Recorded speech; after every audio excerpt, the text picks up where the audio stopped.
Hi guys, it's Tuesday morning. I just looked at the clock, 6:54, almost 7 a.m. Cup of coffee, I'm at the gym. Been here for a couple of hours. We've had the first session, We've had the first session of the day and I'm about to just go home and get ready for the rest of my day today. But it's been a couple of weeks since I checked in with you.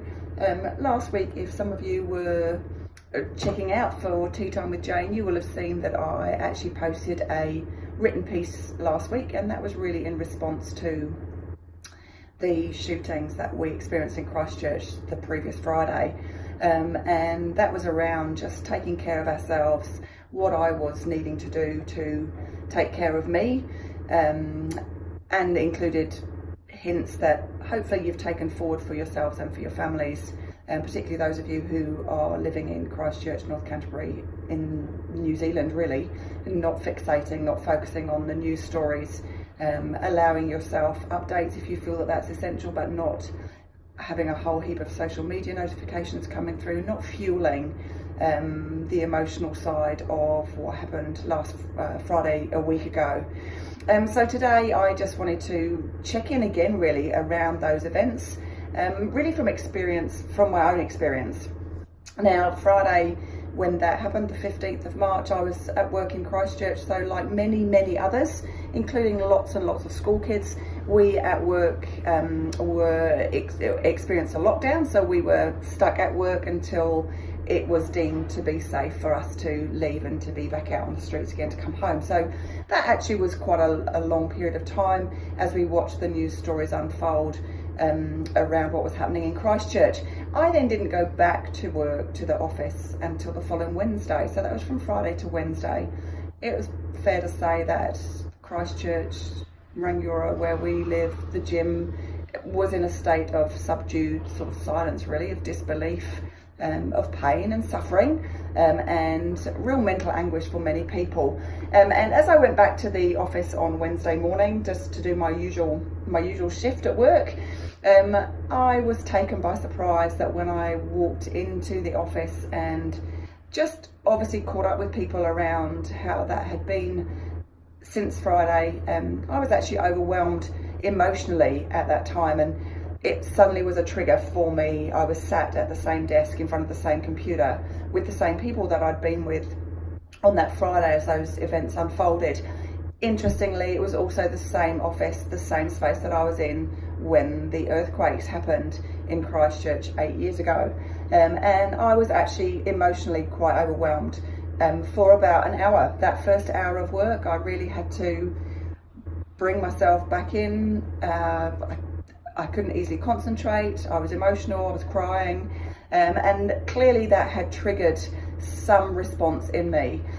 So I began thinking about that and about how I took care of myself in that space. Now previously, Jane of old, Jane who felt that emotions were actually a sign of weakness, Jane who felt that she needed to be strong all the time, who was very insensitive and uncompassionate towards herself, would have quashed all that down and thought it was absolute utter nonsense. However, thankfully 48-year-old Jane has a slightly different approach to herself and to people around her. And then I saw something around mindfulness and how we can actually deal with our emotions, and using the acronym RAIN. So the R for that in that is recognizing what's going on, recognizing the emotion. And I was very quick to recognize last week that this had been a trigger. This was a trigger to various emotional responses in the past, whether it was the earthquakes, it was the shooting on the following Friday, and to actually be accepting of that. That's the A, to allow the experience to be there. So to allow that emotion, to allow that emotional response, to view it softly rather than to view that emotion as a hard, negative, steel, fixed thing. But instead it was soft, it was tangible, and actually it made me more compassionate towards it. The I in RAIN is about investigating with kindness, and it allowed me the space to actually begin to think about that emotion, where it came from, what it was feeling like, and to actually be just accepting of it, to not feel that I couldn't experience that I wasn't worthy of feeling that, or N, that then named me. it didn't. You know, I didn't get an identity because I felt like that last Wednesday. That N comes from a natural awareness of what the experience is, what the emotion is, and not allowing myself to be named and identified by it. We can apply this to many, many different emotions and feelings. Those times when you get irritated by something that's gone on around you, an emotion comes up because somebody has upset you, it's caused a judgmental emotion, it's caused an angry emotion in you because of what they've done or what they've said or what you've experienced. You can do the same thing. You can recognize what that emotion is. You can allow it to be there, allow yourself to look at it, to explore it, to experience it. You can investigate it with kindness, a bit of compassion for ourselves, and then to have that natural awareness. That means you're not identified by it.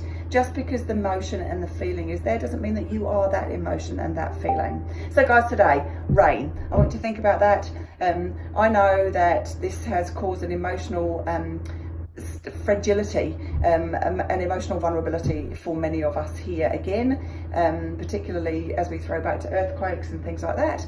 I want to encourage you today to use that acronym of RAIN, to be kind, to be sensitive, not only to yourself, but actually to recognise that in other people too. So, mental health and wellbeing with Jane today. It's all about RAIN, and I'll see you again next week. Thanks guys, bye.